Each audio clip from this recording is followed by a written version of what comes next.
નમસ્કાર મિત્રો, દેશના અને દુનિયાના સૌથી મોટા સમાચારમાં આપનું સ્વાગત છે। તો આજના તાજા સમાચાર મેળવવા માટે વિડીયોને અંત સુધી જોતા રહો અને આવા દરરોજના સમાચાર સૌથી પહેલા મેળવવા માટે આ ચેનલને સબસ્ક્રાઇબ કરવા ના ભૂલો। તો મિત્રો, આજના પ્રથમ સમાચાર વિશે વાત કરીએ તો આજે મહુવા માર્કેટિંગ યાર્ડમાં જિલ્લા રજિસ્ટ્રારના અધ્યક્ષ સ્થાને રાષ્ટ્રીય સહકાર સમૃદ્ધિ દિવસ ઉજવવામાં આવ્યો હતો। તેમાં દેશના ગૃહમંત્રી અને સહકાર મંત્રી અમિત શાહ અને ગુજરાતના મુખ્યમંત્રી ભૂપેન્દ્રભાઈ પટેલ વગેરેએ ઓનલાઈન પડદા પર ખેડૂતો, દૂધ ઉત્પાદકો, માછીમારો વગેરેનો ઉદ્ધાર થશે તેવી મોટી જાહેરાતો કરી। જેઓ મહુવા માર્કેટિંગ યાર્ડમાં 25 પુરુષો અને 27 હતા તે ફિયાસ્કો સ્થળ પર ચર્ચાનો વિષય બન્યા। વાળા ભરતસિંહ પોપટભા સહકાર સમૃદ્ધિ દિવસ નિમિત્તે વિડીયોમાં શું બોલ્યા? મારું નામ વાળા ભરતસિંહ પોપટભા, પ્રદેશ પ્રમુખ ખેડૂત કલ્યાણ સંગઠન। આજે 25મી ડિસેમ્બર ને કેન્દ્ર સરકારે એક સહકાર સમૃદ્ધિ દિવસ તરીકે જાહેર કર્યો ઉજવો, પણ આજે અમે મહુવાની અંદર ભાવનગર જિલ્લાનો જે આ કાર્યક્રમ હતો એમાં અમે આવ્યા એટલે હાવ ફિયાસ્કો થયો। ખેડૂતો કે મંડળીના દૂધ મંડળીના વાળા કે કોઈ મત્સ્ય ઉદ્યોગવાળા આમાં કોઈ આવ્યા નથી। 25 જણા આવી અને એ નેતાઓએ અને જિલ્લાના રજિસ્ટ્રાર આવી અને સાંભળ્યો।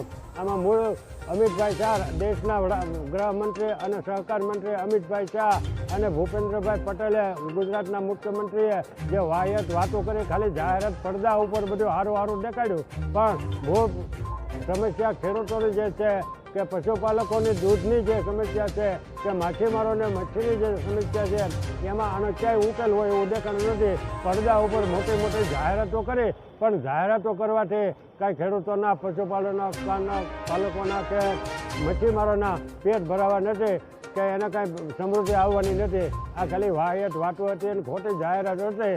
મહુવાના ધારાસભ્ય અને માર્કેટિંગ યાર્ડના ચેરમેનને, જિલ્લાના સભ્યોને બધા વિવિધ આગેવાનો ભાજપના બધા આવ્યા અને તાળીઓ પાડી અને આઈસ્ક્રીમ ખાય અને વાહ કરી સરકારની। બસ આમાં બીજું કાંઈ હતું નહીં।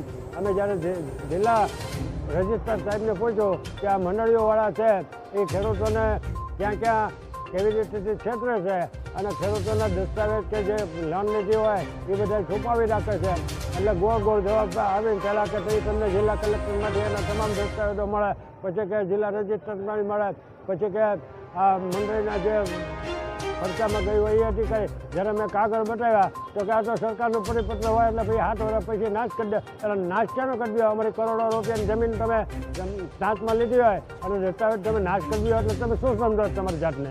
આવા તમે 5-5, 6 આંકડાના પગાર ખાઓ અને આવા વાહિયાત નિવેદનો આપો એ કોઈ બી અમને મંજૂર નથી। તમારે અમારા તમામ દસ્તાવેજો આપી દેવા પડશે। ખેડૂતોએ જે ખેડૂતોએ આજે 20 વર્ષથી ખેડૂતોએ લોન લીધી અને અત્યારે તમે 25,000ના 3 લાખ ને 12 લાખ ને 18 લાખ ને કરીને બેઠા, એટલે તમે આ બધી ખેડૂતોને છેતરવાના ધંધા બંધ કરો અને અત્યારે માર્કેટિંગ યાર્ડમાં ટેકાના ભાવની જે સિંગની ખરીદી હાલે એ ગુજરાતમાં સૌરાષ્ટ્રમાં સૌથી સારામાં સારી અત્યારે ઊંડીમાં ફાર્મર મંજૂર ખરીદી કરે છે એને અમે બિરદાવીએ છીએ, પણ અત્યાર સુધી તો સારી ખરીદી કરી છે, કાલથી જે થાય એ કરી, એટલે અમે જે સારું કામ કરતા હોય તો એને પછી બિરદાવી છીએ।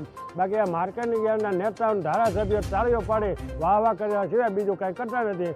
અત્યારે ડુંગળીનો ભાવ નથી તો માર્કેટિંગ યાર્ડના નેતાને કે ડુંગળી ધારાસભ્યને તરત સરકારમાં કહેવું જોઈએ કે ભાઈ અત્યારે તમે ડ્યુટી હટાવી દો અને વેપારીઓને મફતમાં વેગન ફાળવો અને જે એક્સપોર્ટો છે એને તમે 25% સહાય કરો, એટલે હમણાં ડુંગળીના 1 મણના આખા દેશમાં 1000 રૂપિયા થઈ જાય એમ છે, પણ એ સરકારને નથી કરવું। ખેડૂતોને 50-60 રૂપિયાની મણ ડુંગળી થાય એવા આ ખેલ છે અને આવનારા દિવસોમાં જો આમાં ખેડૂતો એકતા નહીં રાખે તો ડુંગળી પહેલાં ખેડવાનો વારો આવશે।